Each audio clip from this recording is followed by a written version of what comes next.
D P او Sahiwal doctor Atif اکرام نے churches کا دورہ کیا، چرچز کی سیکیورٹی پر مامور گارڈز کے اسلحہ کا جائزہ لیا اور اپنی سیکیورٹی بہتر کرنے کے لیے ہدایات دیں۔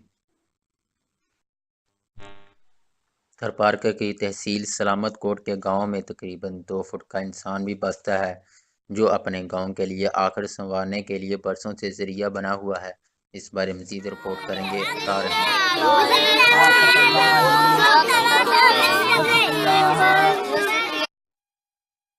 یقیناً زندگی خدا پاک کی دی ہوئی ایک نعمت ہے جسے کسی بھی حساب سے کھونا نہیں چاہیے۔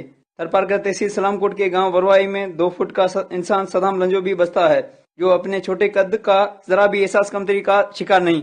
صدام لنجو نے اپنی زندگی میں قرآن شریف حفظ کر لیا تھا، جو اپنے گاؤں میں بچوں کو قرآن شریف کی تعلیم دے رہا ہے۔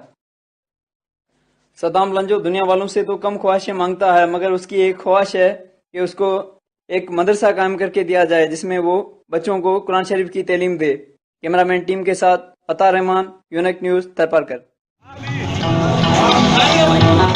پاک وطن سماجی تنظیموں شعور اور چائلڈ رائٹس کمیٹی کی جانب سے سانحہ پشاور کے شہداء کی یاد میں نگینہ چوک میں شمع روشن کی گئی۔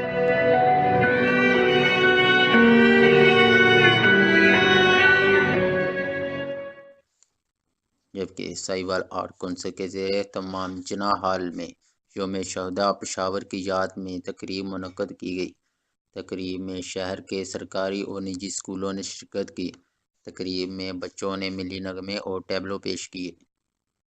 تھرپارکر کے شہر چلہار کا پرائمری اسکول تمام بنیادی سہولیات سے محروم ہے۔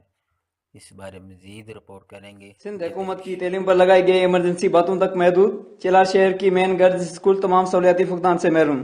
1899 میں کھلی ہے، کوئی پانی کی سہولت نہ، کوئی لیٹرین باتھ روم، کوئی سہولت کو نہیں، اسکول صفا نابود حال۔